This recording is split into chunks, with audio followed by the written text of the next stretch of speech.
ಆದರೂ ಸರಿ ಸ್ಪಷ್ಟವಾಗಿ ಹೇಳಿ. ಹಾಗಾದರೆ ನನಗೆ ತಿಳಿದಿರುವ ನಿಜವನ್ನು ನಿರ್ಭಯವಾಗಿ ನುಡಿಯಲೇ ಮಹಾರಾಣಿ.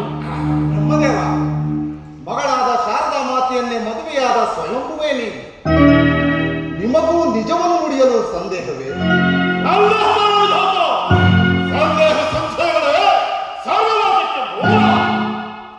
ಸರ್ವನಾಶಕ್ಕೆ ಮೂಲವಾದ ಸ್ವಕಾರ್ಯ ಸಾಧನೆಗಾಗಿ ಸಾರ್ವಭೌಮ ರಾವಣೇಶ್ವರನು ಕಪಟ ಸನ್ಯಾಸಿಯಾಗಿದ್ದಾನೆ.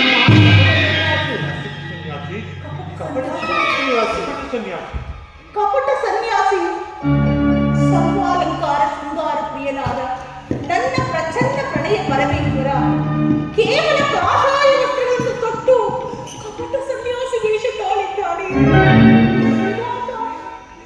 ಕುಪಿತಲಾಗಬೇಡ ಮಹಾರಾಣಿ, ಕುಪಿತಲಾಗಬೇಡ. ಕ್ಷಣದಲ್ಲಿಯೇ ಈ ವಿಧಾತವಾಣಿ ಪ್ರತ್ಯಕ್ಷವಾಗುವುದು.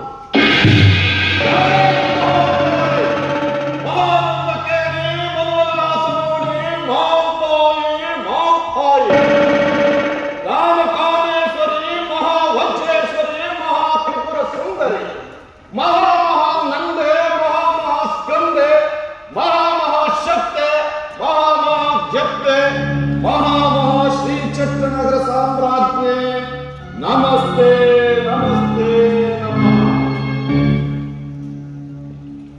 ಪ್ರಭು, ನವನವೋಲ್ಲಾಸ ನವರಸ ಕಾವ್ಯ ಧೀಮಂತ ನಾಯಕನಾದ ನೀನು ವರ್ಷಕ್ಕೊಮ್ಮೆ ಆಚರಿಸುವ ನಮ್ಮ ಕುಲದೇವತೆಯ ಹಬ್ಬದನ್ನು ಕಪಟ ಸನ್ಯಾಸಿ ವೇಷವನ್ನು ತಾಳಿ ಅದಾವ ಮಹತ್ಕಾರ್ಯದಲ್ಲಿ ಮಗ್ನನಾಗಿದ್ದೆ. ರಹಸ್ಯ ರಾಜಕಾರ್ಯ. ರಾಜಕಾರ್ಯ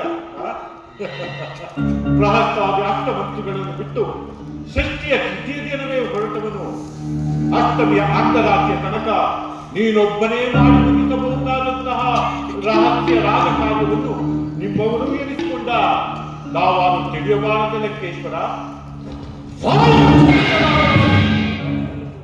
ಸ್ವಯಂ ಸರ್ವಜ್ಞ ಪ್ರಾಜ್ಞನಾದ ಈ ಮಹಾಭಾವನ ಪ್ರಚಂಡ ರಾವಣರೊಂದೇ ಸ್ವಯಂಭೂ ಚತುರಾಲನಾದ ಬ್ರಹ್ಮದೇವನೇ ತರ್ಕ ಮಾಡಲು ಭಾರತರ ಹುಟ್ಟಿ ತಲೆ ತೆರೆದುಕೊಳ್ಳುತ್ತಾನೆ.